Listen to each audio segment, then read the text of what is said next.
Alrighty, welcome to this week's game of Valhalla. We have Ice Age versus Going Ghost in the Loki division. We'll get into the P's and B's here soon. Give me one moment. I want to figure out the standings for these teams.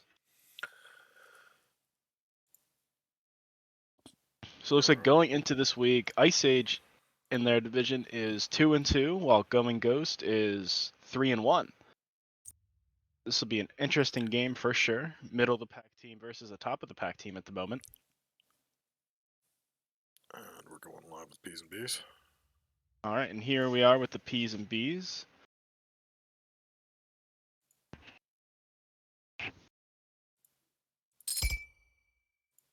So we'll see Ice Age opt to ban the Loki first. Interesting ban. I definitely don't think they'll want to ban Team out of Morgan right now. They want to make the second pick team do that. And yep, there it is. Going Ghost bans the Morgan Le Fay first. The Gilgamesh ban on the sides of Ice Age. There's going to be some interesting things left up here, I think. And then the Athena ban on the side of Going Ghost. They're going fast. They're getting these bans done fast. They know what they want to ban. Interesting. Ice Age bans Tiamat while being first pick. Probably that. Going Ghost should take note of that. That means that Ice Age may not be able to play the Tiamat. Right. Mm-hmm. I mean, they have left a little bit open. I mean, there's still... What is still open? Soul's up, Yamoja's up, but not everyone has the Yamoja. And the Artemis was up. Odin is up as well. So regardless, both of these teams right now are going to get some solid picks. You see Ice Age hover and lock in the Soul for themselves. No hovering. Alrighty. And I believe we have our second caster on the way. Is he? Yeah. Oh. So Going Ghost taking a little bit of time here on these picks. I imagine we'll see the Odin get picked up. Oh no, I'm wrong. They opt to go the Cuckoo instead. Assuming that is going to end up going towards the solo lane. Meanwhile, that soul could be flexed between carry and mid. Interesting if they choose to take like a Cullen over the Odin right now. People have found lots of success with Odin. But maybe they don't want it because they already locked in the soul who can usually get out of the cage by using to separate and going through the wall. And not even taking the punishment of damage like most other gods have to do. Oh, it's under the... Take a lot of time. Wow, Ooh, they choose to lock the Morrigan up high. Interesting pick, locking it up high. And we see Ice Age immediately lock the Tsukiyomi. So this Morrigan pick is interesting because now Ice Age probably wants to be careful to not pick any picks that the Morrigan can use super well. They lock in the Ganesh as well. I'll definitely make it hard for this Morgan to get in on that backline because if Ganesh catches her out with his Ohm up, she's not gonna be able to get away. I'm starting to regret having Indian like 20 minutes ago. And we see Going Ghost take the Humbots in the last pick of the first phase of this draft. I definitely like that pick, especially comboing it with the Morgan. Now they have two Humbots ult, and it's going to make it hard for beads to ever be up. Meanwhile, we see the Going Ghost choose to ban the Guan, while Ice Age chooses to ban the Sobek. Pretty much standard bans. Sobek could definitely give this team some trouble right now. One pluck, and you could just easily insta-die. And they take for... Then they're like holding it for a second, and then they go in really certain, just pick. Mm-hmm. And we see them choose to ban the Tyr and the Ares. Kind of surprised about the Ares. There's not many people in Loki that really can do Ares. Also, the other thing is, my only question with the Ares pick is that, or the Ares bans, that they already have two CC immune ults, and then if they just pick up the Ares for this Ganesh, the Ganesh could have just picked up beads instead. And we see Going Ghost opt to lock in the Xingqian, so maybe they knew they wanted the Ares, because Xingqian can kind of do the same thing, and it's going to force this Ganesh to get beads for a relic. Now we'll see the last two picks for Ice Age here, and we'll find out whether that soul is going to go mid or ADC. And it looks like the soul will probably be going into ADC with that Chronos being hovered. Or what do you mean mid? Or yeah, Soul will probably go into carry for that Kronos, or mid for the Kronos being hovered for ADC. And the Erlang Shen, I'm curious what that Erlang Shen is going to end up being, jungle or solo. Because with Tsukiyomi, I have to imagine that it's going jungle. I have not seen a whole lot of Erlang Shen solo this season. it just doesn't work. Like I've played it, and as much as I love playing Erlang Shen, I just don't feel like that god just does not feel good in solo right now. So I definitely think they're gonna opt to put that Tsukiyomi over there. Right. That Tsukiyomi definitely has to be careful this game because as an assassin, he doesn't have like a lot of base protections, and he also can't go with a fighter's mask.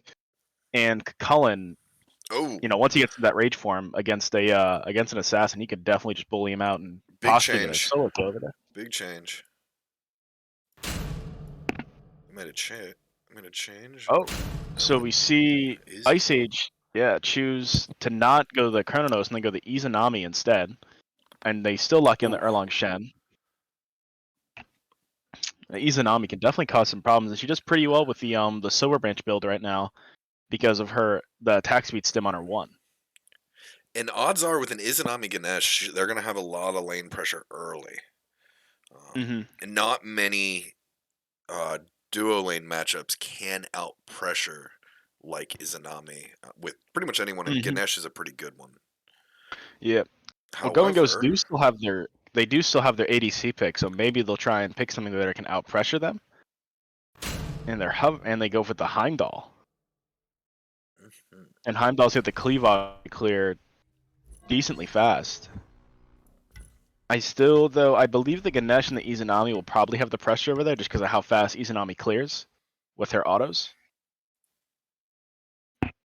Oh, do we have Freaky in here? Yes. Freaky, you there?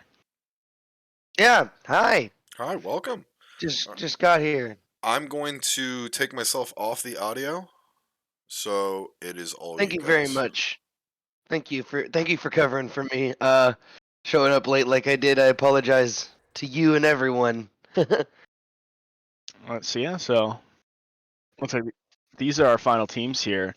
I like the way that Going Ghost drafted with that Morrigan really high. Now, picking that Morrigan really high does kind of scare me because they could have just like counterpicked it really hard, and I don't think Ice Age really picked any picks that kind of sit on it and make her life bad. And then Going Ghost also opted to go for the Humbots and the Xingqian and the Heimdall. Like there are plenty of ultimates on their side for the Morrigan to turn into.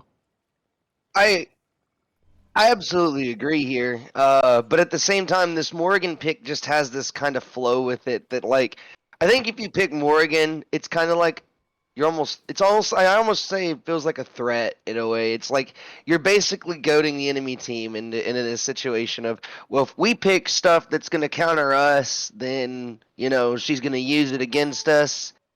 But if they pick stuff that counters us as well, then they're just going to double up on it. And one thing that I can tell you that this is from my personal experience in the Loki division, is that a very common strategy and a very common meta for Loki players is very much the double Hunbots ult. And that's exactly what looks like is going to go on in this game for Going Ghosts, is they're going to double Hunbots ult this team. Now, one thing I was going to mention just after joining, y'all were talking about the Erlang Shen in solo. I was going to point out, we literally last week, Orimer, casted a game with Orimer in it, and he played Tsukiyomi solo. Yeah. And look what's going on in this game. And if I remember correctly, Scopey popped off with the Tsukiyomi solo.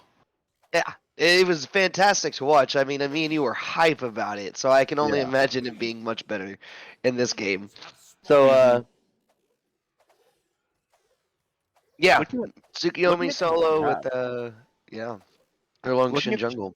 Looking at these drafts, though, I think I do kind of like Going Ghosts more. I think they kind of came into this game plan with we want to play the Morrigan and we want to play the Morrigan and we want her to have ults to pop off with, and I think they've done that with a Xingqian, and a Humbots with her. I think when it comes to a Morrigan pick, two things that I feel like really go hand in hand with a Morrigan whenever you got that going on in a game is Xingqian and Hunbots. I think the only thing that gets like more that has better like quality of life, I suppose, when it comes to a Morrigan pick, is if you're able to pull off the double Cthulhu, which Cthulhu not really doing too hot right now in this meta, so it makes sense why they're not wanting to go to that at the moment. Now, what's really going to impress me is how well AFJ does in this early game. Oh, excuse me. And there's what I was talking about in piece of Yeah. Once Tsukiyomi's got to be careful against this Cullen. Once he goes into rage form, you can kill him really easily. Although it does look like the Tsukiyomi actually almost killed him. So that was actually a close kill, it looks like, for Nuclear onto Scopy. Yeah. It was a pretty close trade. That level 2 trade, it's always really hard to... You know, it looks like you have the upper hand, then all of a sudden you get hit with one ability, and you're like, whoa. Especially as Cullen, that god. Yeah. Personally, when I'm in that lane, I usually just don't fight. The moment he rages out, I just walk away. Just don't get near him. You can have those. I'll come back whenever you're done. You're kind of big and scared right now. I don't really want to mess with you. Although in duo, good knockup.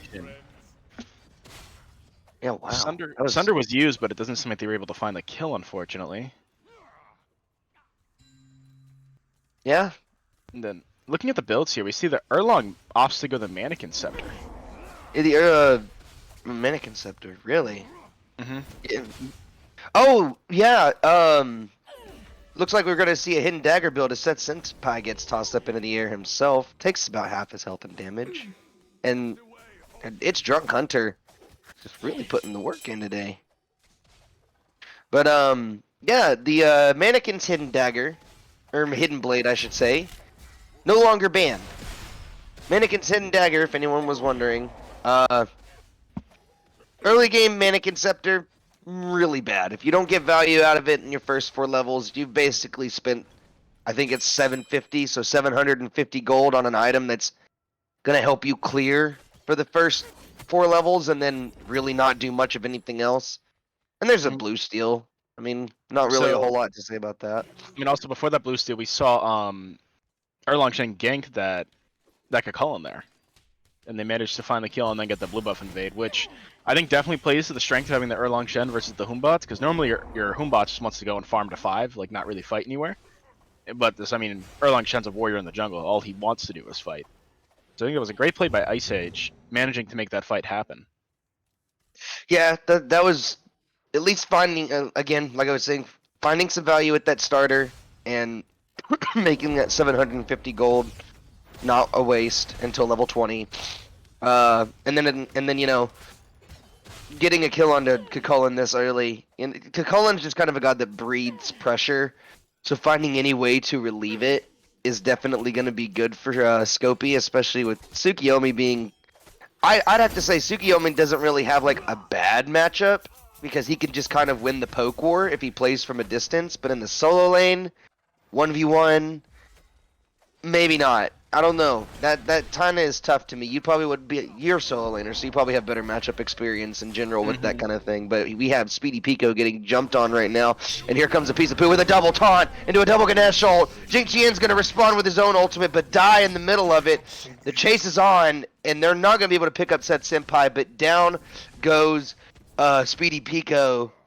Meanwhile, in the solo lane, Orimer finds him another solo kill as I get done talking about that. And early on... I think you meant Nuclear found that solo kill, not Orimer.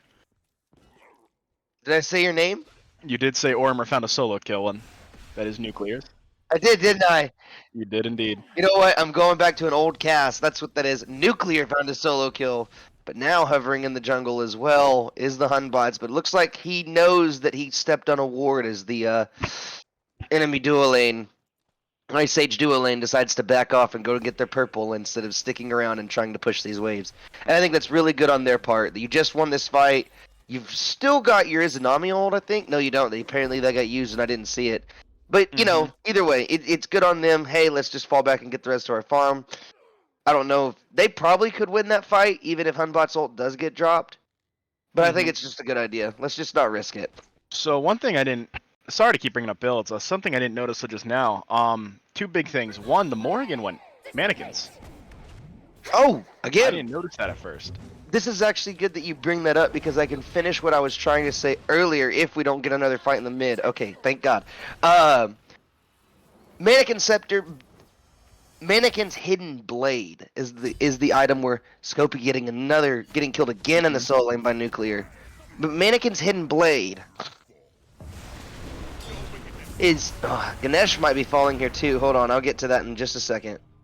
Holy shoot. My goodness. Booneshine actually is able to make it out alive there. And I don't know who to talk to about that, because Jingqian definitely had the chase down, and I think he should have stayed on that. Didn't look like he was going to fall, but Heimdall don't really have the chase ability. Now we're here in the mid lane. APeiceofPoo gets zoned off of minions. I can't tell if he was actually able to secure those or not. But anyways, Mannequin's Hidden Blade. So we're going to talk about this. We can't really pull the item up, sadly. So Hunbot's ult coming out. Jesus Christ, I cannot get a word in as a Kairo finally falls, but that's what I was talking about. OfficialCheeto is going to find a double kill, though, anyways, after the double Hunbot's ult. It does not matter. No significance there. APeiceofPoo walks away with only a loss of about a quarter health. Fortunately, that's just an early Hunbot's ult, isn't it? So one other interesting thing is that I think IceAge made a very cocky decision, I guess. They opted to not go 5 beads, and their jungler has Blink, and their Ganesh has Sunder against 2 Xingqian ults and 2 Hunbot's ults. Kobe finds a solo kill, and look at his health bar. Oh my goodness. Yeah, that lane appears to just be an absolute brawl fest between these 2 solos. I can't tell if there's like some animosity between these players, or if these guys really just like to throw hands, because IceAge though with the gold lead right now. And it shows with how that fight went. So I was gonna say, what were you trying to finish up with that thought on Hidden Blade? Hidden Blade. Basically the way the item works is it gives you it's passive. It doesn't really have a lot to offer in great stats. It's okay at best. But the main thing about it is 15% health based damage, or is it 20? It's somewhere in that range, 15 to 20. I'm pretty sure it's 15 from last looking at it. So basically, and it's dealt as physical. So yes, you can build defense against it, but it's percentage based damage. So basically, what Shen's trying to do is he's going to knock you up and deal you 20% damage, and there are no diminishing returns because it's based off of max health, not current health. Max health. So it's an execution ability. So when you're 50% health, and Shen hits you with his pin, you're gonna get dealt 20% of your maximum health as Beads gets burned by DrunkHunter, but it doesn't matter because here comes the Hunbot's ult, but now APeiceofPoo right behind, and here comes the double taunt again, but the Bifrost saves Seth Senpai from certain disaster as they pick up that kill onto the Izanami. Good play from Seth Senpai. But anyways, yeah, Hidden Dagger, 20% health based damage, max health based damage as well.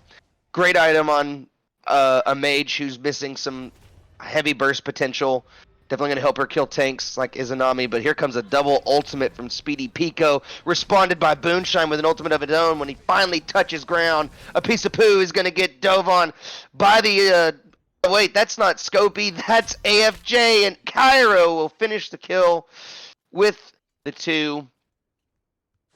And that's just really good play from Going Ghost to start bringing this game back in. So that was what I was worried about with the Xingqian and them not going 5 beads. The Xingqian can just throw this Ganesh and this Erlang whenever he wants. Yeah. And the Hunbots can drop a Fear No Evil on them. And one thing that happened over in that duo gank, I don't know if you noticed, that Hunbots went under that ward over in duo. So that Izanami had no idea. They had no idea the Hunbots was over there. And then Heimdall hit the ultimate to get her beads, and then right after that, Hunbots came out and dropped the Fear No Evil on top of Izanami. Captain, can you show them the ward he's talking about? Right over there. Hunbots came in under and behind that wall. He never walked over that ward. Very nice play from that was really smart from Kairo. I wonder if he actually knew that ward was there, if that was just like a guess. Well, I think most ADCs place that ward there. So that's he true. went for that cheeky little go under it. Definitely a nice play.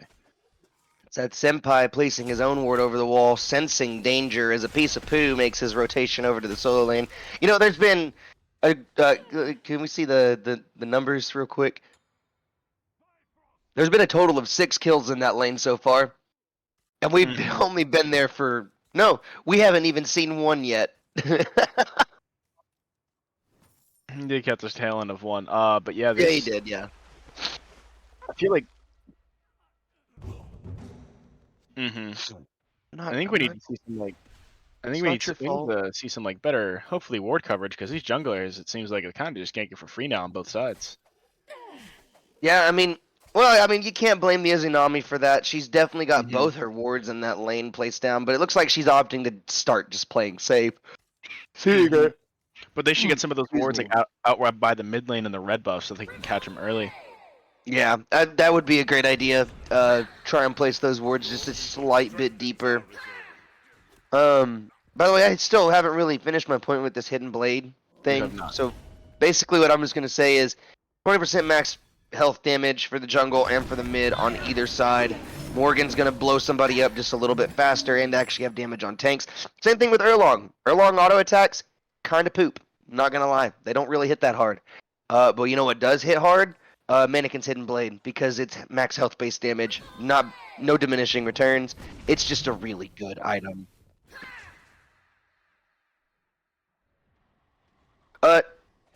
So Production asked me something and I'm going to answer him. Basically, the reason it's not banned anymore is Gold Fury gets dropped. Good job from Cheeto just dropping the ult just to make sure it goes down.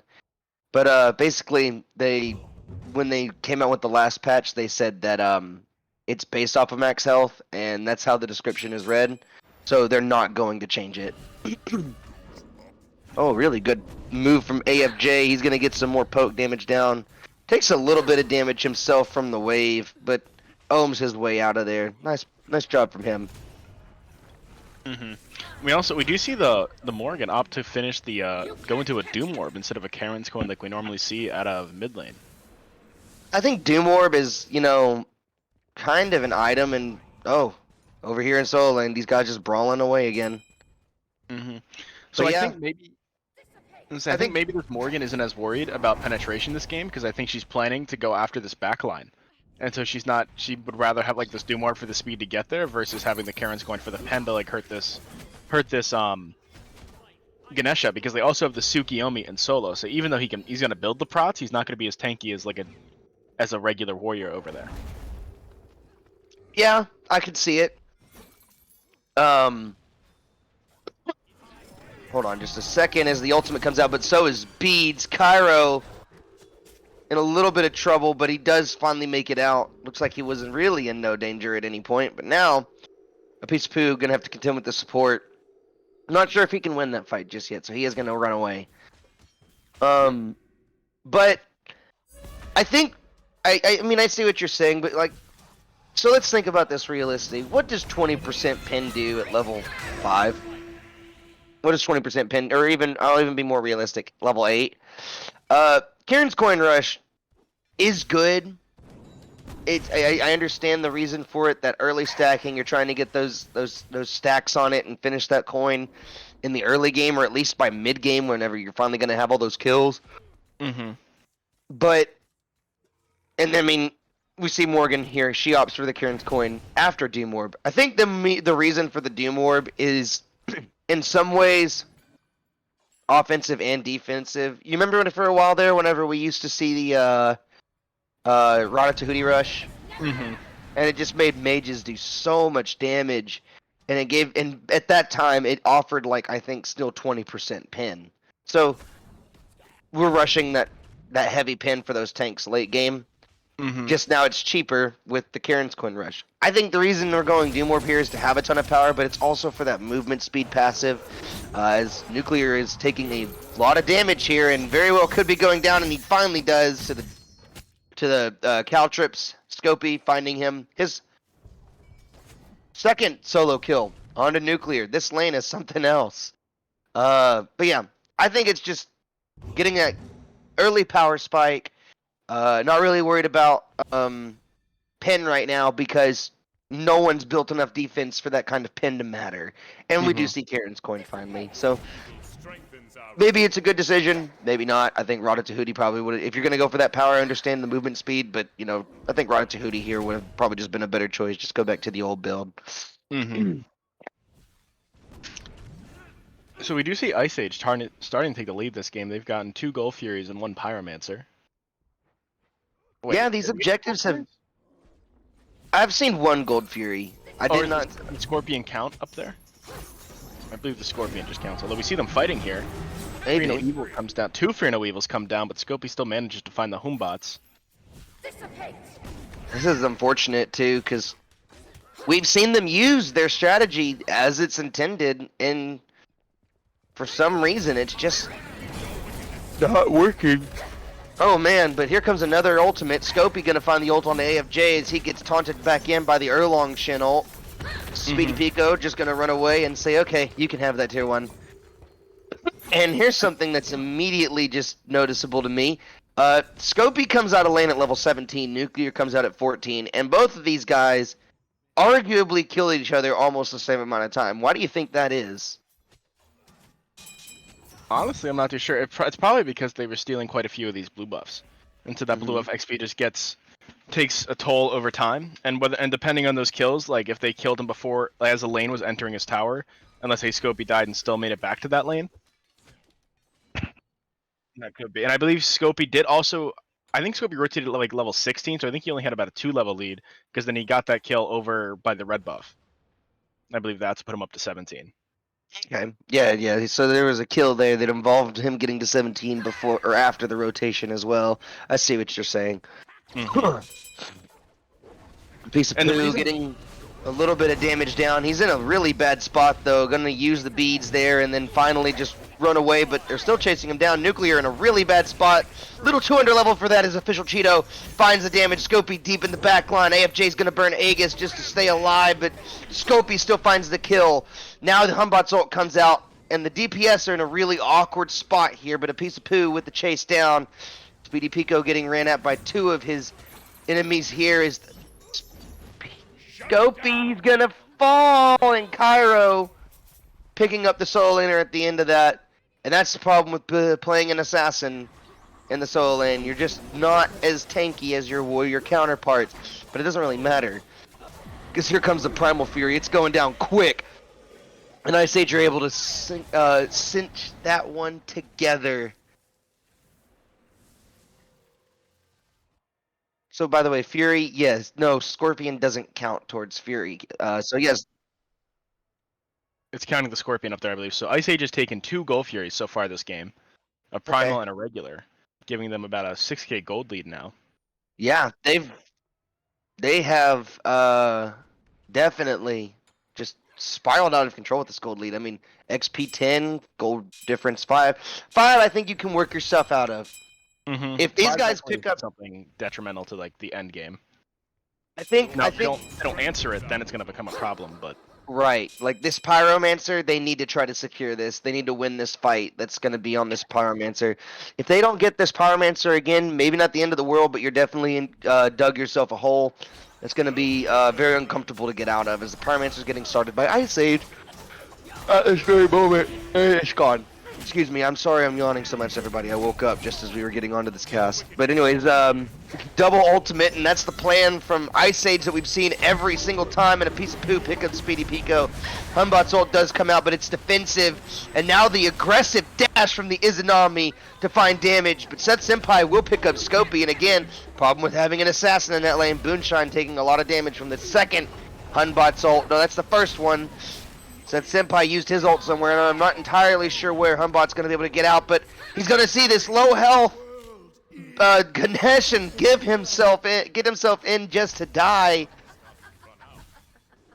Nuclear looking really low, but Going Ghost not sure if they want to go back in. They went for the fight after the Pyromancer, and they traded 2 for 2, and I would have to say, I don't think it really worked. I think it worked out way better for them than it did for Ice Age there.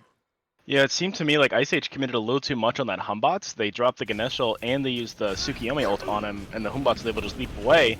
And so the Humbots leaped away and brought the Suki with him, and then all of a sudden the Suki's in a pack of 3 to 4 people, getting a Fear No Evil dropped on his head. Yeah, and I mean, that's just the woes of Tsukiyomi. You know, the reason we're seeing him in solo lane right now is because, you know, he when you build him a little tankier than most, he dives a lot better than even some warriors.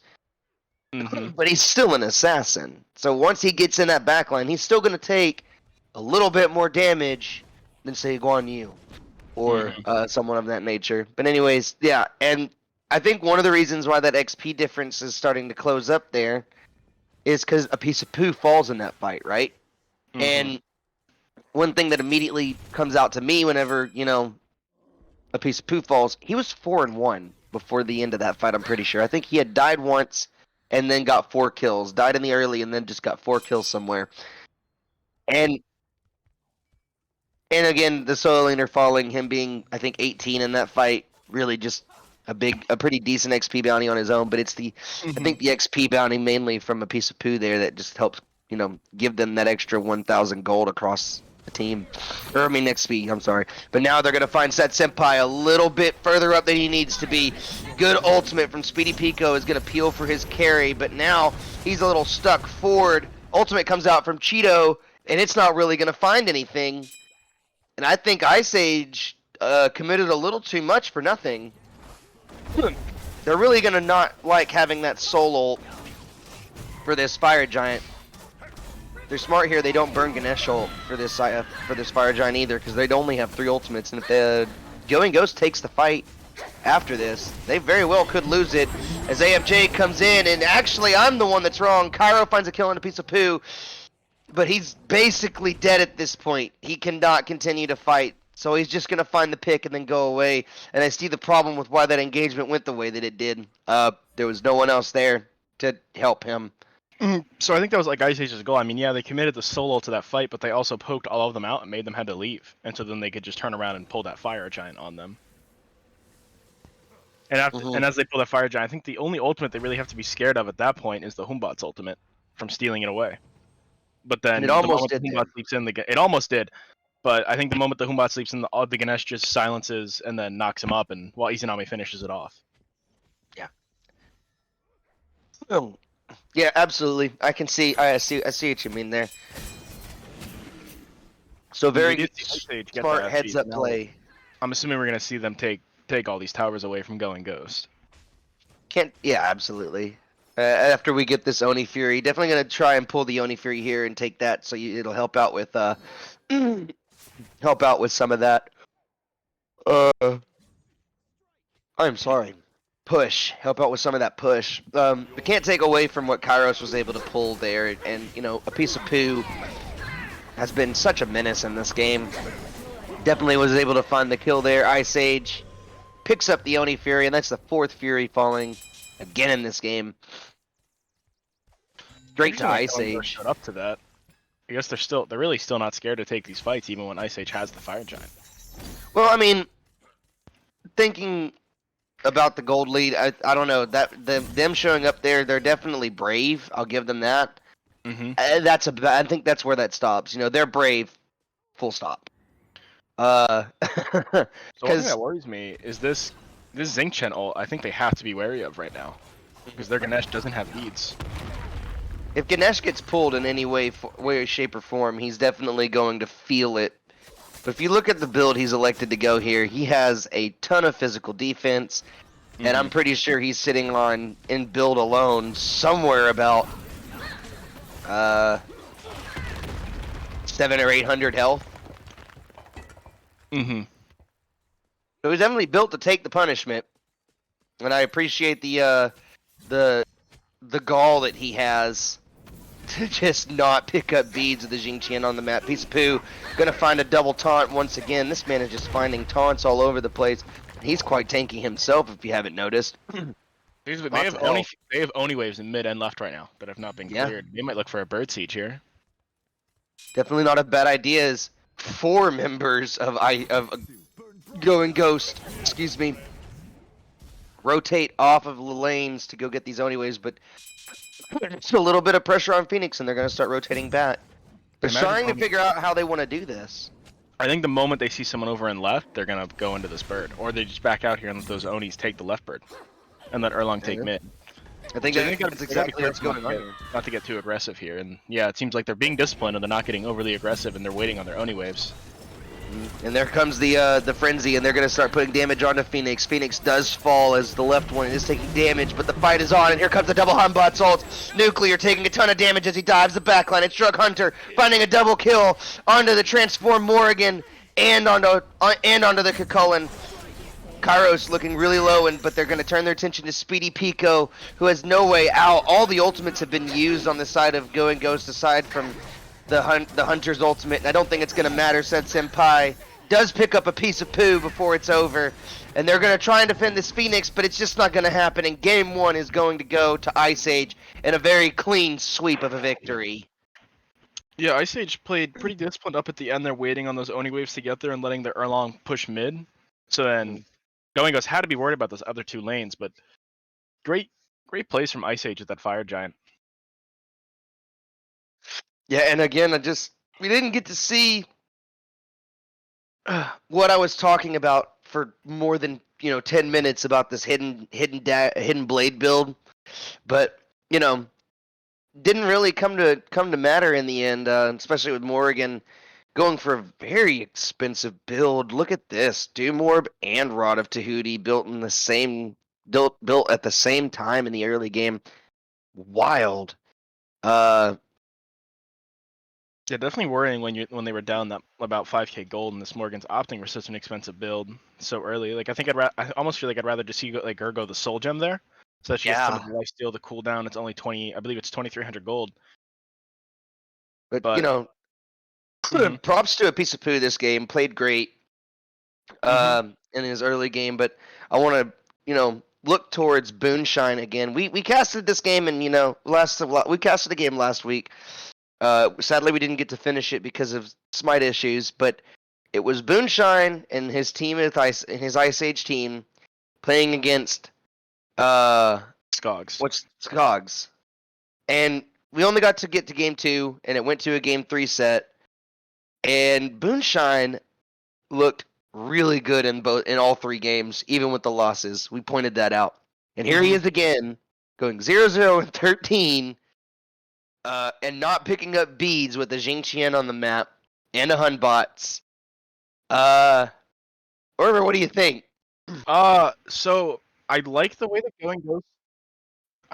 Going Ghost picked this draft and then played around it. Not played around it. So they picked this draft around the Morgan and they wanted to play around it, but then it seemed like they didn't play around it.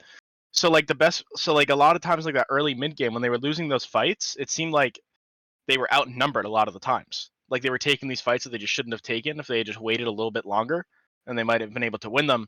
Another thing is like this Ganesh has 0 deaths when he didn't go beads against the Xingqian and Humbots along with a Morgan. Like I feel like this Ganesh should have been the target of this Xingqian and this Humbots. They should have been tossing this Ganesh on the back line and then dropping Fear No Evil on him, and never letting him drop Dharmic Pillars and then taking the fight while they're man down. And then even if they use those 2 ults on him, they still have the Morrigan to still use that Humbots ult and still use that Xingqian ult. But it just didn't seem like they were ever able to get that off, unfortunately. I think one thing that also bothers me about this Morrigan pick is that while they did find some value out of it with the double Humbots ult in some cases, we never really saw her transform into anything else. And I think there was plenty of other transformations on the map that not only could have saved her in some situations, but also could have helped her team more than just a Humbots ult. Like the Jingqian, for example. Imagine someone walking into your team and just burning your beads, and then, hey, want to see me do it again? And I think Jingqian has much better beads burn potential. And at the state of the game that they were in the late, I think her turning into Jingqian or even turning into the Ganesh, who was level 19 when she was 16, would have been a great transformation there. Because that's one of the strengths of Morrigan is that when she transforms into a character, she transforms to the character that's in that state of the game. Which means she could have been a level 19 Ganesh as well and just been unkillable and threw out a huge teamfight ultimate for the team. But looks like they wanted to stick to their plan, and I respect anyone for sticking to their plan. I think that's a very commendable act, and unfortunately their plan just didn't work today, at least in game 1. Another thing I noticed, it seemed like they struggled really hard to get Scopey off their backline with that Tsukiyomi ult. So I kind of want to see someone take Scopey Tsukiyomi away this game. This man's been playing this pick, and he's been doing really well on it, and teams Well, Jungle Scholars played well against it, but it seems like this team struggled with that Tsukiyomi, so I'd like to see them take it away this game. That, or at least the Erlong Shin, because one thing I did not point out in cast that I probably should have quite often is I think APeiceofPoo did a really good job of burning Aegis this game. I think Aegis was just never up when that Tsukiyomi ult was coming through, and it really hurt the backline's potential to deal damage as well as stay safe. So, just again, good play from APeiceofPoo, and then Scopey just able to capitalize off of that. So something that definitely has to change on both sides of the draft for me if I'm looking at going Ghost going forward in this game, if they want to take it to a 3-game set, or at the very least just try and make this game 2 look as good as possible. Yeah, for sure.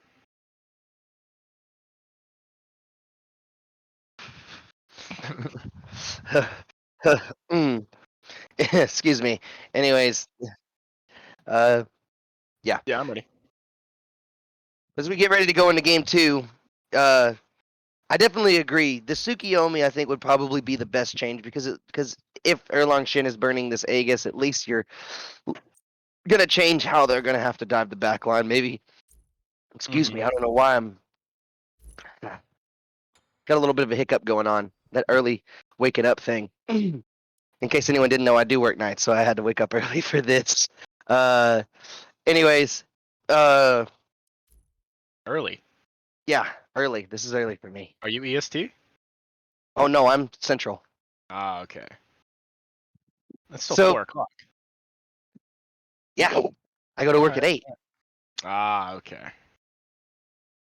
So, anyways, yeah, I changed that backline up. At least make it to where they have to play something that if they're gonna dive your backline that hard after getting your Aegis burned, you can at least deal damage to target while he's doing damage to you, because that's the biggest strength of Tsukiyomi solo.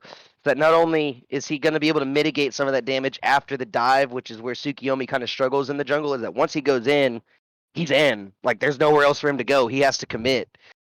When he's tankier, he doesn't do as much damage, sure, but he's still going to find a way to do damage, and anyone built with defense is just going to be harder to kill. And with no Aegis, that damage comes through. Now you can at least try to switch it up, make them play something that if you're going to dive your back line as hard as he was, again, and Scopey, as we've seen before from watching him last week, he loves just getting into a back line, which I think is why he loves the Tsukiyomi pick so much. So, yeah, I think that needs to change. So, interesting. So, one thing I do want to... Okay, Ice Age just going to ban Tiamat off the rip. So, we see them ban Morgan Le Fay and then the Tiamat on the side of Ice Age. I think those are pretty normal bans. No one wants to play against those gods at the moment. Yeah, I mean, I can't disagree with those right now. Morgan Le Fay, all through her preliminary period, everyone talks about this god and just how strong she is in the mid lane. Definitely a very defensive mage in the early game who turns into something that's just incredibly difficult to dive. Tiamat, I mean, that's just Tiamat, you know? We've seen her since she's been released and just a really strong god. So, and now we see the Soul ban come through. I think just another pretty key ban alongside the Athena. But now we're getting to those third pick areas, or those third ban areas, and this is where I think these teams are really going to think about it. And it's a Loki that comes through, and I don't think that was in the ban column. Loki was actually the first ban. Ice Age banned Loki first overall. So it looks like bans didn't change at all then, did they? Not that much. The Soul got banned this game. It was not banned the last game, I believe. I'm trying to think of what was banned instead of it. I can't exactly remember. Yeah, Soul was put, but I can't remember what the sixth ban is. That's right. Going Ghost banned Artemis. That's what it was. So Artemis is now up, along with the Suki. And Going Ghost goes straight to it. I think that's a very smart decision from them, with her looking as good as she has with that bow build and just being a very difficult character to gank once she hits 5. So changing up their bans just a little bit enough and not banning away with something they see value in and taking it. But again, here we go. Ice Age grabbing that Tsukiyomi, and at the moment, this is just a really strong flex. But I do like that Going Ghost is not opting to go back to that Morgan first pick here. I am questioning this Loki ban though, and that Tsukiyomi's up. Because I'm almost worried they're about to let them just run that draft back now, aside from the Soul. Yeah. Well, we see the Osiris hovered here. Osiris having a lot of success in the Soul lane now, especially after the Berserkers changes. And they also lock in the Amir for support. Probably to make it harder for the Tsukiyomi to dive that backline since they had so much trouble last game. Yeah. I do like the transition over to the Amir from the Jingqian. A little bit more peel centric, but one thing that stands out to me is this Osiris pick, and I'm almost guaranteed that this is going to go into the solo lane actually over the jungle. What do you think? I think it definitely is. I think they don't want this Tsukiyomi to have a good time. And like last game, they brought like a Colin who has the early game to make Tsukiyomi's life harder. And so I think and this game's gonna be even worse because this Tsukiyomi gets caught out. If this Tsukiyomi gets caught by this Osiris and is slows and is stun without his 2 being up, he's not gonna be able to disarm and or stun him. So this Osiris is just gonna be able to beat on him for free. So we see immediately that both of these teams are actually switching up some of their comp entirely, going Ghost, going with a completely new draft, whereas Ice Age is actually opting to switch up the Hunter pick here. Instead of the Izanami, they're going to go for the Rama. We see the bans come through, and it's a double ban from Ice Age onto Cairo, taking away that Hunbots, making sure that doesn't come through again. So they are respecting some of the comp that they had last game, and then taking away the Raven next, which was not something I saw in the bans or as a potential pick last game. Do you remember this one? No, it wasn't picked or banned, but maybe they're planning to pick a mid here that doesn't have a good matchup into Raven. That'd be my thought, that they want to pick a mid here that Raven just has a really good matchup into, and so they're just going to take him out during P's and B's in order to play him. And we see the Scylla ban come out as the last ban for Going Ghost. Yeah, and Going Ghost also opted to ban the Morrigan in this game after playing it. So maybe they see some potential that is currently on the map that Ice Age might actually want to go for the Morrigan this game rather than taking it for themselves. And I think I see why. I absolutely understand. I mean, Tsukiyomi on the map, another, big combination that we've seen in the past is double Tsukiyomi ults. So we'll see if that ban was actually worth putting down as we get past these last 4 picks. I'm a little questioning of the Morrigan ban though. Are there that many mid laners in this division that play the Morrigan? There's a handful, and I do believe there's quite a few that do it well in Loki division. A lot of respectable players in the mid lane when it comes to that pick. So, and I mean, especially whenever you pick your draft like with the Tsukiyomi or a Hunbots, where it really simplifies how you're going to use the Morrigan ult. So, we're still waiting on the last 4 picks, I believe. I know my stream is paused. It is indeed. Yeah, we can't see what's going on. Give us a second. We're just having some technical issues at the moment, trying to see these last 4 picks.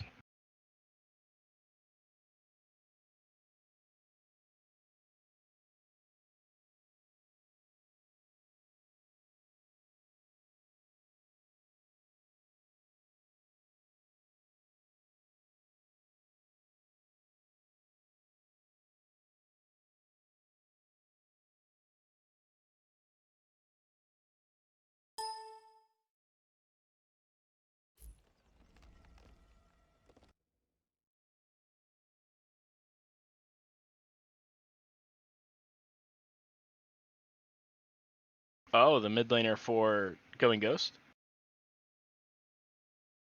So we did find out the mid laner for Going Ghost, Jay, I believe that was Jay, correct? Yes, sir. Yeah, he's having some ping issues at the moment. He's overseas right now. God bless his soul. Good man.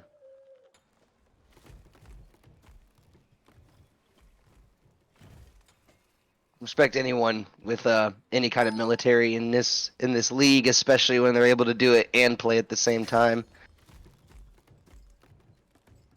We still can't see it. So we've heard the Osiris has gone jungle.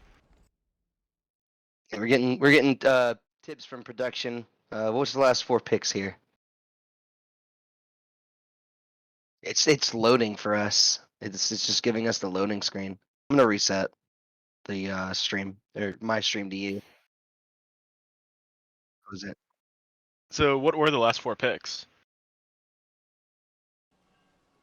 There we So go. it looks Okay, like yeah. Okay. The last 4 picks were Baba Yaga and Hades, and then for our Going Ghost and Ice Age went for Fenrir and Raijin. And after those 2 picks, I was really liking Going Ghost draft.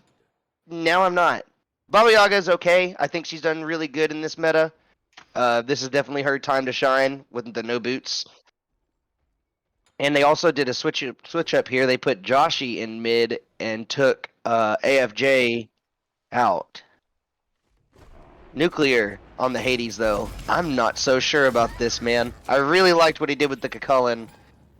I'm not a fan of the switch here. I'm not a huge fan of Hades at the moment. You kind of just you use Pillars of Agony and then you get hit by 1 or 2 Sunders and you kind of disappear real quick in the current meta. But if he can make it work, he can make it work.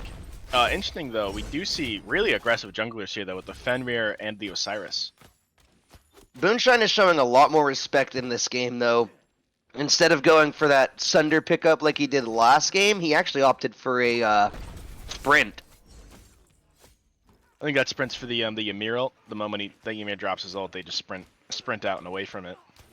It's a respectable pickup, though. I mean, if you look at the side of Go and Ghost, they actually have quite a few slows. And correct me if I'm wrong, but I think Sprint actually can get you out of a Hades ult. I believe you are wrong. I mean, sometimes when you're on the edge of the ult, if you move fast enough, you can get out. But the Hades ult isn't technically as slow. It's like it's a CC that just pulls you in. It's like a Poseidon displacement. Okay. Just without the cripple. So you can walk out of it sometimes when you're on the edge of it, and maybe Sprint can get if you're sprinted, maybe that little edge that you can run out of gets larger. But you definitely cannot run out of Hades ult with just Sprint alone. Still, don't hate the pickup. I mean, Osiris, the god of slows, as Fenrir is starting to find out that himself as a piece of poo does fall. Joshiie getting the quick pickup. Cheeto's just going to only be able to jump away. Yeah, god of slows. There he is. good play from definitely Kairos. not a god you can step up. If you step up to Osiris just a little bit too close and his ult gets up, you're going to disappear real quick. Yeah. You just cannot run away. Along with Baba, if Baba has her, depending on Baba's luck, if her 1 is on the slow portion and then Osiris is already slowing them, you can just make someone's life a living nightmare. I will say this, as much as I don't like the comp from Going Ghost, I like the Baba Yaga pick with the Hades because I see what they're going to try to do here. I just hope they can pull it off because Hades, like you said, once he ults, he's kind of just stuck in one spot. And even if he doesn't get sundered, the amount of mitigations he's going to get from going into Pillars of Agony is not going to be enough when 5 people are going to look right at you and start hitting you with abilities. But when you're tanky and you're building defense and that's your strategy, maybe you can survive long enough that even if you do die, your team can come behind you and just deal enough damage to, you know, make it worth it. I'm also wondering if Booneshine is even going to get the Sunder this game because last game, I believe, Scopey also picked up a Sunder from the solo lane. Yeah. So I'm almost wondering if maybe they're going to want him to pick it up, but that kind of concerns me because like if he ults in and then Hades goes in and ults, like he's never going to be able to hit that.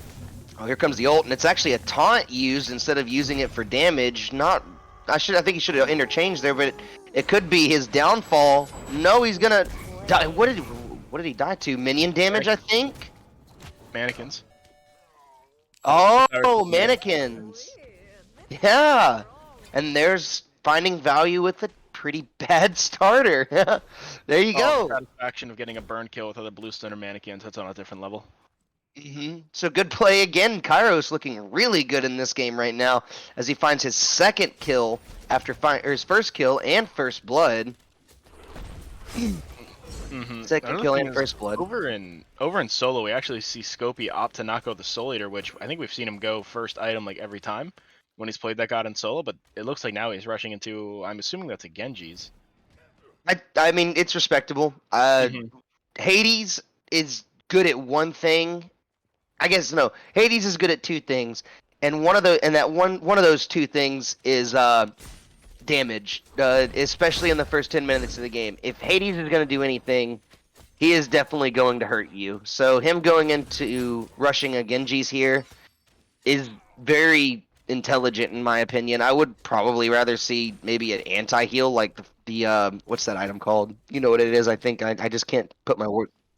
No, not Pest. Yeah, Pesty. Yeah, Pestly. That's the magic one. I think I'd rather see him kind of go into a Pesty. It gives him a little bit of health too to work with, so he's not just building one form of defense. But Genji's respectable. It's still defense, not as much health, but still defense. As Kairos is making his way over to the left side of the map, he's gonna throw his 3 down, and it's not gonna be enough for the dash. As ItsDrunkHunter is taking a lot of damage right now, and he is gonna fall. And now they're gonna. Oh, he missed the ult, but the wall is good.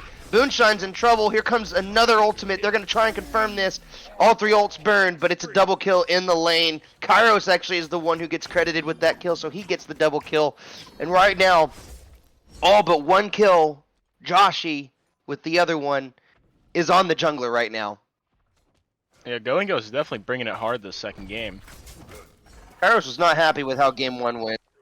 No, he is not.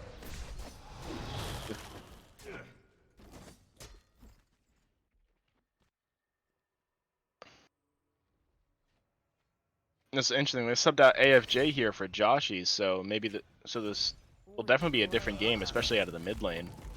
Yeah, that's unfortunate too. You never like to see it. You have to trade off the player because unfortunately you're just playing on such high ping. As here we go in the solo lane again, something we've seen already, but are we going to see it again? He is going to peel off, and Fenrir's going to come out with the ultimate. No beads because Nuclear opted to go for the blink here. Barely lives, and then finally falls. Set Senpai fell over in the left lane. ItsDrunkHunter was, I guess, pretty upset with how things went after he fell over there in the duo lane. Yeah, everything here seems to just be going back and forth this game so far. First 2 kills for Ice Age found in opposite lanes there, so no help from the jungler. We see Suki proxying here, but Osiris is not going to allow that, and I think I definitely think he should have held the beats. I don't think there's any shot he ever gets away from that Osiris. Yeah, respectable, but unfortunately with that 7% movement speed he's getting from I know what that item's called, I swear. Stone cutting. Yeah, that chase down, especially with all the slows. The god of slows. He's not gonna get away there. No, it's just not likely. Him using that beads kind of worries me though, because he got that beads, for the Hades ult. Oh my goodness, look at the damage. I'm sorry to interrupt you, but Kairos just took a 1v1 in the jungle. The level difference not even playing a role there, just being tanky and just being able to trade autos with a Fenrir right there. Unbelievable. Ice Age really needs to try and find a way to get some eyes on this Osiris so we can just stop running around. Although it looks like they kind of want to punish him. Yeah, him having no mana, but they are gonna have to turn their attention over to Nuclear, who did dive in there to peel out for his jungle. Now Cheeto in a lot of trouble, has to burn the beads. Greater Scorpion kind of blocking Speedy Pico. He's just gonna finish that one off. Good Ganesh ult though. I'm sorry, I actually called that Ganesh ult. That was a defensive Ganesh ult from Ice Age. A good play from them, but now they're all 3 going to turn their attention to the solo laner. Ultimate's going to come out, but you are going to re-engage with that. Where are you going to end up, Scopey? I don't know what you're going to do after that. Joshie's going to have to beads the stun just to try and deal some damage, and that was a good play from Scopey. He actually might get out here as APeiceofPoo comes in with the ultimate already charged, picks up Joshiie. That's going to be the mid laner taking a ton of damage, and in response, Speedy Pico is going to use the ult, but it doesn't matter. Joshie's going to fall. This is a really long fight. Scopey gonna turn his attention over to Nuclear now, and Raijin's back to help deal the damage, and they're gonna find another kill. Now Speedy Pico's gonna be the last one to go down here. I don't think he's gonna make it out. Jump does miss, but it's only gonna delay the inevitable. And OfficialCheeto finds his first kill onto the support, as well as 3 kills finding their way onto Fenrir. The jungle might have just caught up here. So unfortunately for Going Ghost there, I think they committed far too many ults to that Ganesh in an attempt to kill him. because the Baba went up into the house, and Hades used the Pillars of Agony, and Ganesh still managed to make it out, and then they kept fighting, and then Tsukiyomi showed up and just used his ult to stall for time until Fenrir got there, and then he just ulted the Baba. So I think Going Ghost just needs to like kind of just take that victory and walk away, because they let that fight just extend for so long and let them reset and come back with their ultimates and make a comeback in that fight. Yeah, I mean, I agree wholeheartedly. It's very unfortunate that sticking in one spot or staying in one fight for too long really can just cost you in that way, as Joshiie gets caught out by the jungler here, and he's going to get picked up and brought over to Booneshine. I think the ultimate came out from Joshiie to try to stay alive, but I don't know if he's going to be able to make it out after this. APeiceofPoo does get stunned in midair, but he gets over the wall, so it's okay. Ultimates are coming out, and ItsDrunkHunter does find the kill onto Joshiie, and that's the second death onto the mid laner. Kairos, though, is running him down after using the ultimate, but good peel from Booneshine is going to save him for just a moment. Good freeze, and Kairos is going to get another kill. They haven't slowed this jungler down at all. Boonshine's really low right now, and good taunts from OfficialCheeto is going to bring the Kairos back into tower. And Supp Senpai with a max range 3 is going to find the kill onto Booneshine, who didn't take the hint the first time. I feel like these teams really need to start disengaging from these fights and walking away once they get out with their lives, because it feels to me like both teams are just overstaying too long right now, and it's letting other teams like get their way back. Because I feel like that fight literally just started like at the fire pit and just now ended at 2-0 lane's tier 2 tower. Yeah, and I mean Joshie's definitely getting targeted here, but I mean with good reason, right? Mm-hmm. At this point, how are you going to stop a 6-0 Osiris? Mm-hmm. I think you just wait for early game to be over at this point, right? Yeah. Yeah, this is rough. And Yeah, also something I just want to point out. Oh no, I have to point this out. Where's the starter item on Joshiie? He just immediately rushed Karen's coin and let his passive stack it. Mm-hmm. I did actually notice that, but just didn't mention it because I think we were talking about something else. So I'm wondering if he's gonna opt to go and just build a full starter later, or if he's just gonna opt to not go one this game. It'd be very interesting. Also, I'm kind of curious, as to why he's not building another stacking item, because you could do that on Baba Yaga, but he's gonna get dove on by APeiceofPoo. Beats is going to come out, and Ultimate's going to come out. A Pillars of Agony is going to lock down one right now. Scopey is stuck in the back line, but he is going to find the kill onto Joshiie. He might fall himself over way deep on the other side of the map. Kairos is a little bit deep. The fight's very spread out. Speedy Pico will find the kill. Kairos did manage to work himself out of a hole.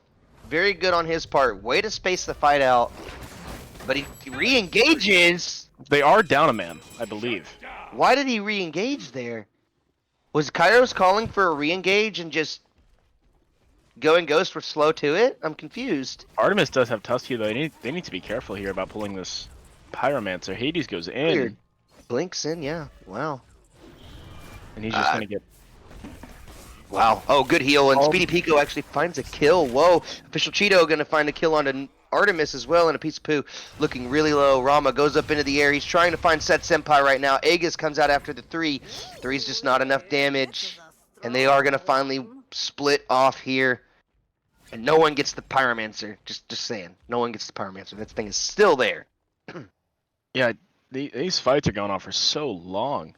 And if these fights continue going on for this long, I think they're going to begin to opt in the favor of Going Ghost, because they have the Hades who can sustain for himself.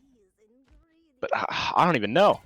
Neither team really has much sustain, so these really long and like drawn out fights don't make much sense for either team, to be honest. Yeah, these fights are definitely going way too long. And like I said, Kairos re-engaging there and just dying to 3 people for no reason. He was 6-0. Yeah, I think that just felt like a little bit of miscommunication, to be honest. It seemed like they may have wanted to fight there. Maybe they should just wait on the Artemis to get there with the Tusky. Do you remember who got that kill? Because whoever did got a huge bounty for that. I honestly do not remember. All I can tell you is it wasn't Ganesh. Yeah, no, it was not the Ganesh. Scopey gonna get caught out farming his jungle, or farming the mid camps, I should say. He's gonna use the CC immunity on the ultimate.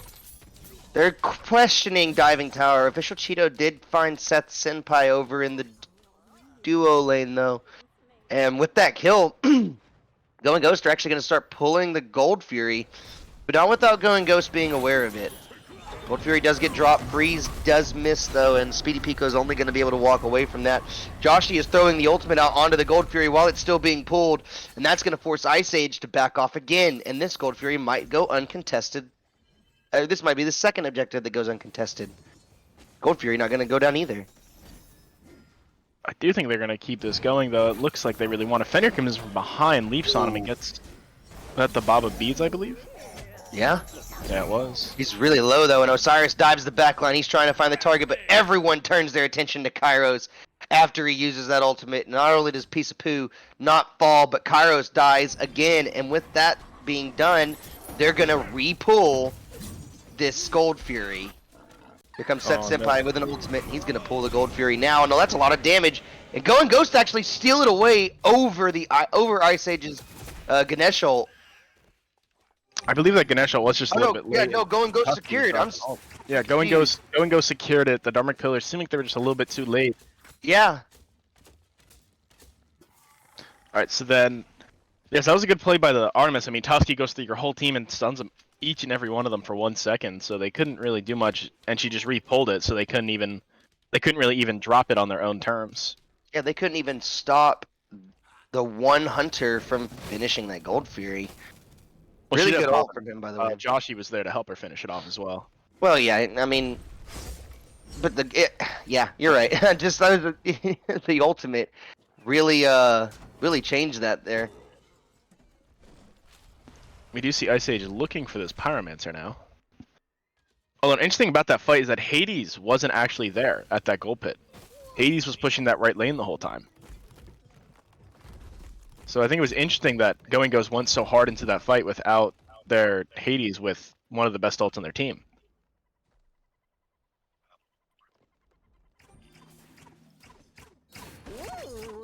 And the thing is, we do see the Sugumi opt to go to Sunder again this game for his second relic, and it looks like Going Ghost is just going to pull this Pyromancer with relatively no aggression. Fenrir leaps on in, has to ult to try and escape. He manages to pick up the Hades, who drops the Pillars of Agony on him, manages to leap away. So Going Ghost gets the Pyro, and that's a win for them, but it doesn't look like they'll be able to find much else. There were 3 ultimates used in the course of that Pyro, but here's what's interesting to me is Rama split pushing the tier 2 instead of moving towards an objective. Mm-hmm. Seems like both teams sidelined it. I mean, last fight it was the Hades split pushed while... Oh, but we see the Osiris Blink in here onto him, and he's going to go down real quick. Yeah, there was no chance for him. I mean, Erendite, Erendite on it. There's another item there, Stone Cutting. There's so much damage from him, and then with the help of the other hunter, he still got the tier 2 though, which I think in kind of works out for him. That's a pretty good gold gain. So interesting here, we see Baba pick up the Warlock staff at like 16, 17 minutes to start stacking that item. That's not Baba. Oh, that's not Baba, that's Hades. Still though. But even then, that seems like a late pickup. Very late. I think he's going to have a struggle. I would have liked to have seen them pick that up earlier. I was going to say with Baba, maybe you can get away with it because the house gives you the stacks. Yeah. But for Hades, that worries me even more, especially since he's been playing like a lot of this game in the lane already. So it does kind of make you question why he didn't, if he wanted that item, why he didn't go it earlier. Yeah, I agree. He should have definitely built that at like minute 1, not minute 18. But APeiceofPoo in a little bit of trouble. He's going to have to use the ultimate to stay alive. He does get the bite down onto Speedy Pico, but he uses the ultimate not to get picked up. Kairos going to disengage with his own ultimate. And that's 2 ultimates used on the side of Going Ghost for 2 on the side of Ice Age.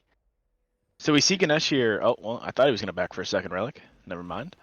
I think I would like to see this Ganesh get the Sunder for this Hades. Because if they don't, I think they're going to have a very hard time killing him when he goes into his ult, because I doubt Tsukiyomi's going to be in the position to put the Sunder onto this Hades. Yeah, it's going to be very difficult for Scopey to be in a position where he's going to be able to use that ability or use that relic on probably the most intended target. And I think also the Sunder, I think it's also going to help with this Osiris, because this guy is just massive right now. He already has the passive physical mitigations. He has Stone Cutting, Mannequins, plus the Magi's Cloak, and he's going into Void Shield on top of it. This Osiris is going to be incredibly hard to kill for Rama. Yeah. With all the physical prots that he has. Yeah, and you know, we're starting to see it. Ice Age is not doing nearly as well in this game as they did in the last game, and you know, props to Going Ghost. Their comp, they're changing their comp, is doing them a lot of good. I don't know. It's still like you said. We said earlier, a little bit too much overcommit as he whiffs the entire way with that.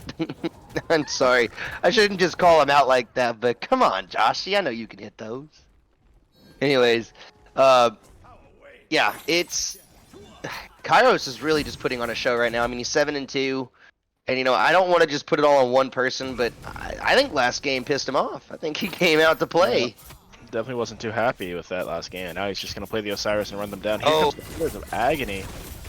Look at that complete disengage from Ice Age, but it's not. It's all for naught. Maybe as said, Senpai is gonna find a kill onto Scopey actually. So that's the solo laner down early. APeiceofPoo is gonna fall right after. Kairos gonna find that kill, and the house is on the ground. There's the Witchfire bolts. I mean, that's the terrifying part of Going Ghost right there. You know, that was kind of a bad engagement, and unfortunately, like Tsukimi has the Sunder, and Hades ulted right in front of him, and he didn't use it, which is unfortunate. But so then, I mean, so the Hades comes in, he ults, then they chase him down, and they're all grouped up as 5. And normally, a team that does that should just get Raiju dropped on them, and they should die. But the moment that happened, Baba hopped in her house, closed the doors, said no one's coming in today, started throwing down the flames, and then Artemis let Tusky go have fun in the front yard. And Ice Age couldn't really do much to stop it.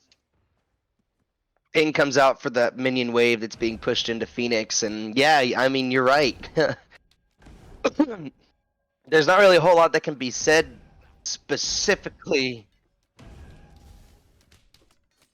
about that engagement. It just that was great play from Going Ghost. They just re-engaged with the Hades, which is how you want to pull that. And then Ice Age just said, okay, you can have it. But then just decide, but Scopey's already dead, and then they said, oh wait, we need to go back in there and help our solo laner. No, you don't. So we see them hovering the right side of the map, maybe for Pyro, maybe for Fire Giant. If I'm Going Ghost, I'm definitely going to be looking at Fire Giant. My jungler is level 19, my ADC is level 19, and she will be joining shortly, as she did make the back off of the left lane. Yeah, this is looking like it's going to be a fight for fire, and this could very well be, if this is anything to say about how last game went, this could very well be I'm saying very too much. This could very well be the last fight we see in this game. But both teams are spreading out and pushing waves. The Ganesh does opt to go into the Sunder for a second relic, which I do really like, because I think this Ganesh is going to need the Sunder. He's going to need to use the Sunder on the Osiris and or the Hades in order to kill those two. Yeah, and he didn't have that for his last fight under the tier 1, did he? No, unfortunately he did not. It looked like he wanted to back for it, but unfortunately Going Ghost put the pressure on and he couldn't find the time. Ganesh may be out of position here if he's not careful. There's the engage and now separated. Comes the ultimate from Scopey. Nuclear gonna get a little bit of damage done. Taunted back in to the Dharmic Pillars. Oh, that's a lot of damage. Set Senpai is gonna find the kill into Scopey though, so that once again just diving with that ability. The Witchfire bolts are gonna find home, but not onto Booneshine. Cheeto is gonna burn the Aegis. That's a lot of damage, and Joshiie actually finds the kill with the use of the 2-1 after the ultimate, and APeiceofPoo gets nuclear in the back line, trying to escape, and he will jump away and be able to get out alive after that. So interesting thing there. Hades was off by himself, and Dharmic Pillars, and used Pillars of Agony. Ice Age did not use either of their Sunders or Dharmic Pillars on him while he was in the ult. Oh my goodness, you're right. No, they aren't both the. Oh, that's right. Sunder has 2 charges. They could still be. Never mind. I think I'm right. I believe maybe they did. They might have used. They did use Sunder. All right, I'm losing my mind.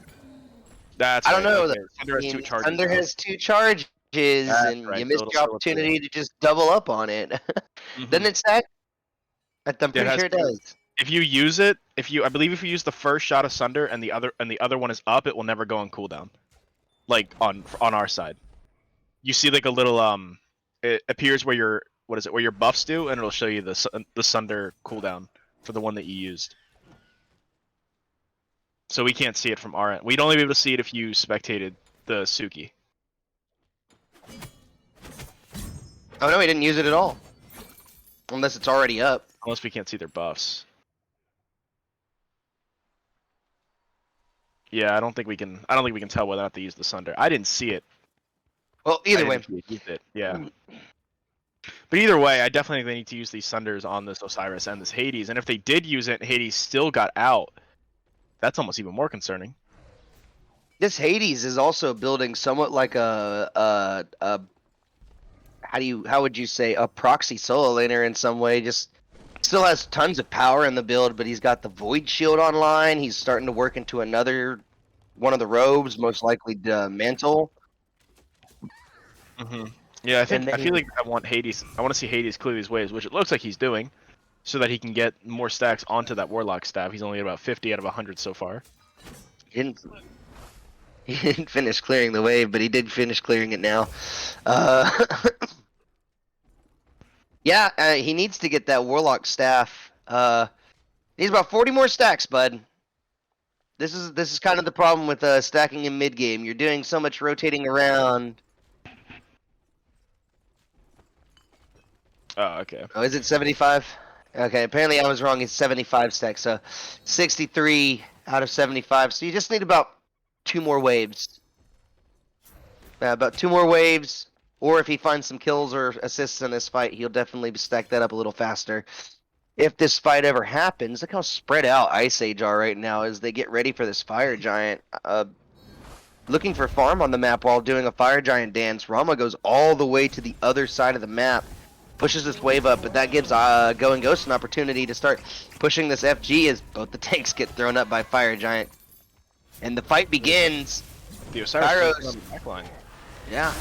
Kairos diving in and Set Senpai easily finding the kill on Cheeto with the help of an Amiro. And here comes Pillars of Agony. Scopey's gonna ult into 4 people. ItsHunter comes down from the Rama ult. Not ItsHunter, but ItsDrunkHunter comes down from the Rama ult. Scopey trying to find a kill on a Joshiie, trying to make something happen. Set Senpai did fall in that fight, but here's the Osiris whittling away with the health bar with the help of the Mannequin Scepter, and he's gonna find the kill on the Scopey. APeiceofPoo really deep in the enemy jungle. He's just trying to find a way out. He's gonna turn and try to fight here. Uses the 3 for escape, and Joshiie on the tail end of that one off of the Baba Yaga one finds the Deicide, and they're gonna go straight for FG. Oh, they don't have their ADC for this FG. If they take this FG here, depending on when it dies, Seth Senpai might not get it, although it looks like the DPS is actually slow enough that Seth is going to spawn in time. Kairos has to walk out, he's tanking it, and just takes a little bit too much damage. Ults it back in, though. That was actually really funny to see. Yeah, they will. Set Senpai will be able to get the buff. Just hopefully their jungle doesn't die in the process, or Joshiie for that matter. Senpai's got a little low there, but Fire Giant does finally fall. I want to see Ice Age go to this gold. Rama Raijin go to this gold right now, hopefully. And I think they'd be able to get it, but it looks like they're just going to opt for the Scorpion instead, unfortunately. So I'm imagining that Going Ghost is going to come out of base and kill this Primal Fury, and then probably look to do all their towers.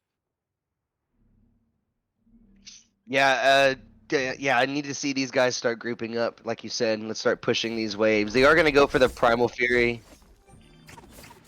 And Ice Age just deciding they don't want any part of it. Looks like they're going to actually start playing defensive. They're going to push these waves up. They're going to say, okay, we're not winning fights out. We're not winning fights in the jungle, which makes sense. There's a Hades on the map. We're not winning fights in the jungle. We're not winning fights in Fire Giant pits.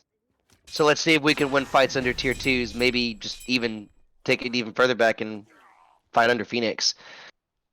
Finally got that Warlock staff stacked up, by the way. Yeah, he finally did finish it. I feel like Ice Age for these sieges really needs to find an answer to this Osiris.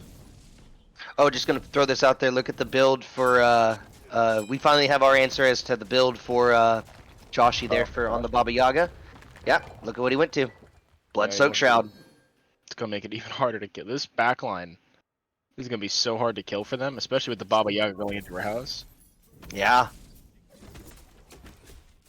That health from the fully stacked Warlock staff is definitely going to help him out and help him deal some damage as well. Plus, a little bit of fizz prots and the mantle there, a little bit lacking in the magic department, but it looks like it's not hurting him too much. I mean, Cheeto gets blown up in these fights. I don't even think he gets a chance to dash away with how much CC is being put on him as all of the tier 2s go down. And Going Ghost. Going left. Going Ghost are going to start pushing in here as Raijin is on the left side of the map, but he's going to make the back happen. Looks like he finally found enough farm to help him finish level 20. Going Ghost are actually kind of spacing around the map right now, going into different places. They were on the right side, now they're going to look at mid Phoenix here, and they're acting like they want to walk in, but they're really grouping up, trying to avoid damage off the... Vision. Yeah. I would like to see a 4-1 split from this. Yeah. I don't want to see Midbird be their main bird because Midbird is the most dangerous bird to siege. They might just be so far ahead that they can make it happen. Everyone's level 20 except for the support. As 4 members get stuck inside Dharmic Pillars, this might be the fight that Ice Age needed. There's a ton of damage getting spread out on the map, and Joshiie takes a lot of it. He's gonna fall. ItsDrunkHunter getting credits. That's Senpai, both the DPS going down. This could be a deicide onto a Fire Giant team as Nuclear falls in turn. The chase is on for Kairos. He's only gonna last so long. The stun's gonna save him for only a moment. Kairos finally gonna fall, and it's a full sweep and turn from Ice Age under the Phoenix, and that's gonna be game. Yeah, that's exactly what I was talking about though. With sieging that Midbird is so dangerous. They all walked in together, had Dharmic Pillars dropped on them, and great targeting out there from who was that? APeiceofPoo. I don't know if you noticed, he went right onto the Artemis, got her beads, Aegis, and got Tusky off the rip. And then she just could not get away from him in time. And then not having Artemis hitting on that bird definitely hurt. What an insane way to end this game. This was looking like a 3-game set. And Ice Age with intelligent siege defense and just intelligent use of abilities completely turned this one around. Here comes Speedy Pico, but he just gets grabbed up and taken back to his Phoenix before he can even touch that. At the end. Yeah, wow, So, what an the other wild thing explosive is, I looked at the standings for this game. Ice Age was kind of a lower middle of the pack team according to the standings, while Going Ghost was one of the top teams in this division. So this game is sure to what's the word I'm looking for? Like shake up the standings. Team Going Ghost lose here. I call this kind of game a bracket shaker because when you're looking at it in tournaments, the teams that shouldn't be winning that win. Yeah, this is definitely a bracket shaker. And this is huge for the Ice Age team because remember that game we casted against them with them playing against Skogs. Skogs won that game in the end. But they actually, finished that 3-game set. But now that I'm looking at the standings right now, actually, for only in week 4, if Ice Age had won that game, which was close, they took it to a 3-game set. They would have been where Skogs are right now, which is right under Going Ghost. So I guess this game is a lot more even than I thought it was, and I guess it just makes the Loki division more competitive, which I'm happy to see. Absolutely. I mean, these guys just I gotta say though, Kairos still put on a show for us. Like he was trying to he put the backpack on, carried his team all the way to a siege defense. It's just unfortunately, for anyone who was watching that, this is your time to learn something today. Do not group up that closely when there's a Ganesh on the map. That was just... Don't do Midbird. Midbird's don't terrible. do Midbird. I don't know if you noticed, Fenrir was on the left while the mid and carry were on the right side. Like, that's what's so bad about doing the Midbird is that you have 2 sides to worry about versus if you go for left or right bird, then it's only like the one side and your carries can like just hug the far wall and it's easier for them to get out. But yeah, unfortunately they grouped up right for a Ganesh ult. And well played by Booneshine on that. He is so comfortable on that Ganesh. Yeah, that's a great pick for him and he proves it in that game whenever I think he got all 5 of them in that ult. I think that was a 5-man Dharmic Pillars. Just the carry there, I think it was Seth Senpai. He only got stuck on the line of it, so he still took damage from Dharmic Pillars. It just didn't keep him inside of it. And I think Fenrir took him back inside. When Fenrir ulted him, I'm pretty sure. I believe it. he yanked him back in, and then he bees an Aegis and still couldn't get away.